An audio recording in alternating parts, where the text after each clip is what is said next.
Hello people, greetings from my side.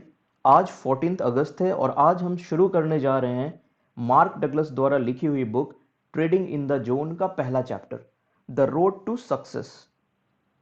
यह बात है 1978 की, 1978, जब मैंने अपने ट्रेडिंग करियर की शुरुआत की थी। मैंने यानी कि मार्क डगलस जी ने।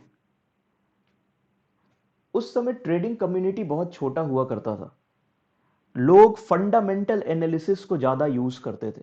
फंडामेंटल एनालिसिस का मतलब होता है कि किसी भी कंपनी में इन्वेस्ट करने के पहले उस कंपनी के बारे में जान लेना। कंपनी का interest rate, balance sheet, company के ऊपर कोई डेट है कि नहीं, कितनी पुरानी कंपनी है, क्या क्या प्रोडक्ट्स बनाती है, उसके पास्ट डेटा और प्रेजेंट डेटा का कंपैरिजन भी करना। तो ये सब फंडामेंटल एनालिसिस में आता था और लोगों का थिंकिंग लॉन्ग टर्म इन्वेस्टमेंट में ज्यादा रहता था रेदर देन ट्रेडिंग में। जो भी कंपनी है उस कंपनी के बारे में जानकारी होने के बाद ही लोग उस कंपनी में निवेश करते थे।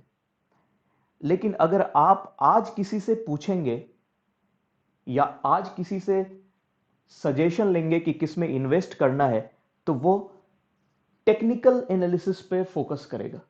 वो हमें टेक्निकल एनालिसिस के आधार पे बताएगा। टेक्निकल एनालिसिस मतलब trend line, price action, swing low, swing high, indicators जैसे आरएसआई, एमईसीडी, ईएमए, बहुत सारे स्टोकेस्टिक, सुपर ट्रेंड, ये सब। तो टेक्निकल एनालिसिस का एक अपना अलग नजरिया है, फंडामेंटल एनालिसिस का एक अपना अलग नजरिया है। उस समय के लोग फंडामेंटल एनालिसिस पे फोकस करते थे। जैसे जैसे दिन आगे बढ़ा लोग शिफ्ट कर गए टेक्निकल एनालिसिस पे। तो टेक्निकल एनालिसिस पे शिफ्ट करने की जरूरत क्यों पड़ी? क्योंकि सभी लोगों को शॉर्ट टर्म में पैसा बनाना है। उनका जो इन्वेस्टमेंट है वो भी शॉर्ट टर्म का होता है। उन्होंने ट्रेडिंग शुरू कर दिया, intraday trading, short term trading, monthly, weekly.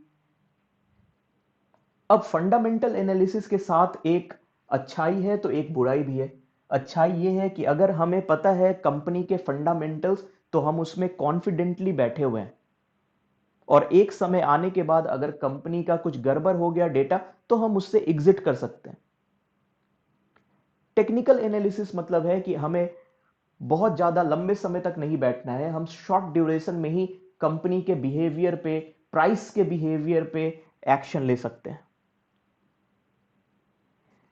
कई बार ऐसा होता है कि हमें पता चल गया सपोर्ट, रेसिस्टेंस, सब कुछ पता है, लेकिन फिर भी हमारा ट्रेड गलत हो जाता है। या यूं कह लें कि हम अपने विनिंग ट्रेड पे ज्यादा देर तक नहीं बैठते और अपने लूज ट्रेड पे ज्यादा देर तक बैठे रहते हैं, उसे कैरी किए रहते हैं। पीपल, आपके साथ भी कभी ऐसा हुआ होगा।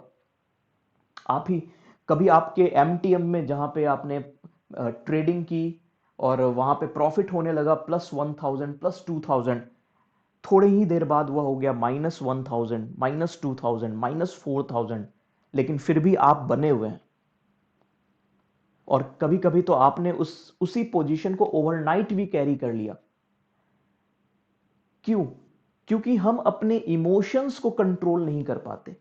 हमने अगर ग्रीन में अपना प्रॉफिट, अपना एमटीएम देखा है, तो हम उसे रेड में होते नहीं देख सकते या उसे कॉस्ट टू कॉस्ट पे नहीं निकल सकते। ऐसा क्यों हो रहा है? ये बिकॉज ऑफ साइकोलॉजी, बिकॉज हमारा मेंटल स्टेबिलिटी वैसा नहीं है। तो अब धीरे धीरे लोग बात करने लगे मेंटल एनालिसिस की। शुरुआत हुई थी फंडामेंटल एनालिसिस से, उसके बाद लोग शिफ्ट किए टेक्निकल पे, और वहां पे भी काम नहीं बना तो हम लोग शिफ्ट कर गए मेंटल एनालिसिस पे। आने वाले पार्ट में हम लोग देखेंगे कि मेंटल एनालिसिस का मतलब क्या है, साइकोलॉजी का मतलब क्या है, डिसिप्लिन का मतलब क्या है, एटीट्यूड कैसे डेवलप होता है।